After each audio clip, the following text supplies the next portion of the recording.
Hey everyone, it's Clown Crown Critic here, back with just a really quick video. So I've been playing some more of Pragmata. Now, if you've been living under a rock, you may have not heard of this game. And if you haven't, just to give you a quick summary of what the game is, it's Space Dad. So I don't know, Dead Space meets Resident Evil, but less horror, way less horror than that really. I mean, a couple of creepy robots here and there, but nothing like that. It's a very heartfelt tale so far, from what I can tell after only playing an hour and a half of a foster and nurturing relationship between a daughter, a surrogate daughter, and a father. It has similar ties, really, to Resident Evil Requiem. If we're talking about Grace and Emily, in terms of the motherhood, themes and little moments we have throughout there, which are quite sweet and endearing. But this time, it's all about fatherhood. Now, the game itself is incredible. I mean, I'm not going to show much of the trailers because, I don't want to get any copyright issues here. But the gameplay itself is very addictive. It's got this buttery smooth feel to the gameplay. The audio score is fantastic. They've got both soft, beautiful notes on the piano, mixed in then with some highly electric,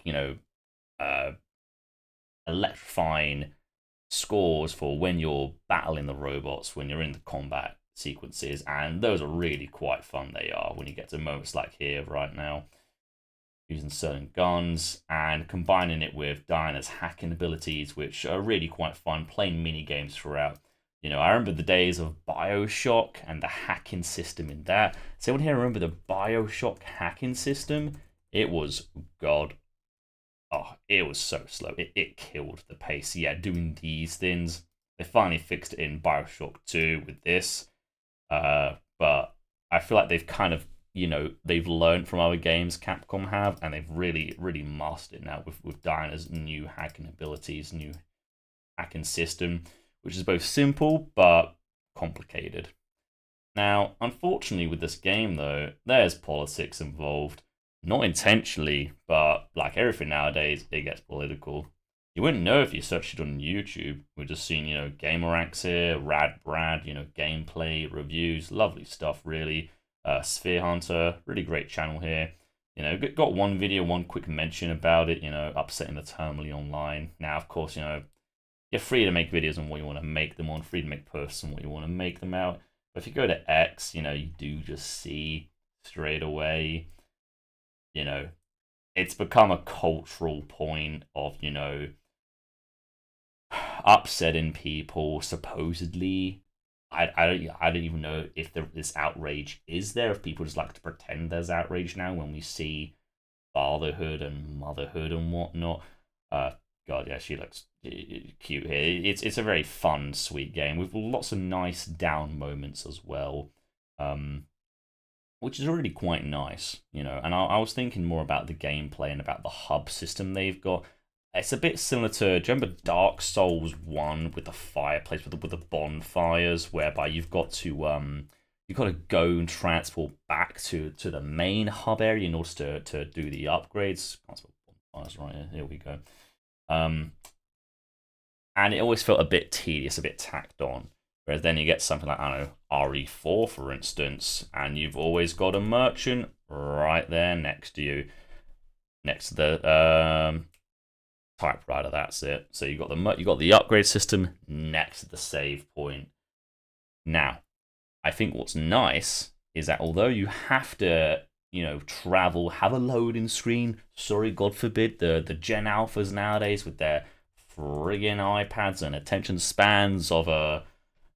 I'd actually know an organism that has a short attention span, but they're very short attention spans. They're friggin' iPad babies. I mean, literally look at this.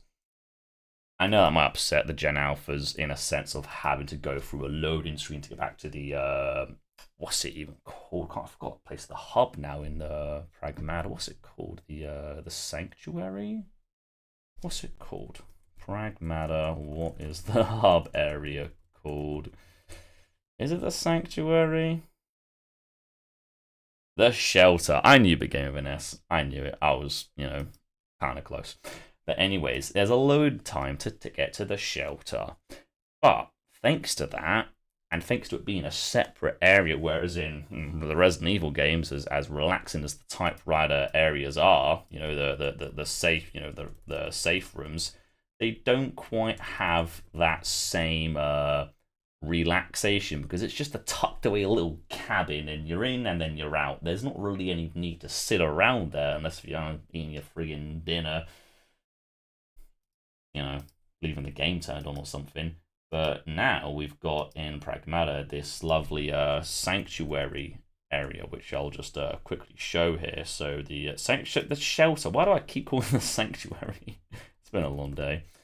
You've got the shelter. Here we are. So we can see the little shelter overview here.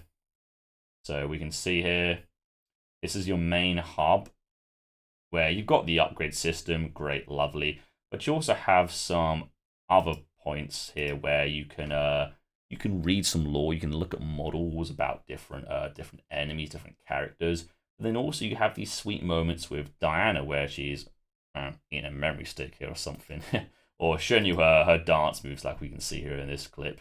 But this takeaway, this breath of fresh air from a break from the combat is where you allow these sorts of moments to really breathe. And it's interesting to see that they've given rise to these kind of at cultural points now, these political cultural points about fatherhood, motherhood, and how certain political aisles don't like that, get annoyed by that, or whatever it is, God forbid. Which I think is a shame because it's such a great game, and I think nowadays we need to focus on our media artifacts, whether it's a book, a game, a film, on perhaps just being a good story, a thing of entertainment, a thing of great music, and most importantly, a bit of escapism from the real world, rather than weaving politics into every fabric of, our society now. So, anyways, this has been Clown Crown Critic, or should I say, the Joker, because, I don't know, we live in a society, or some rubbish. Yeah, none of that. We'll just have happy dancing Diana. Anyways, thanks so much for watching, and I'll see you in the next one.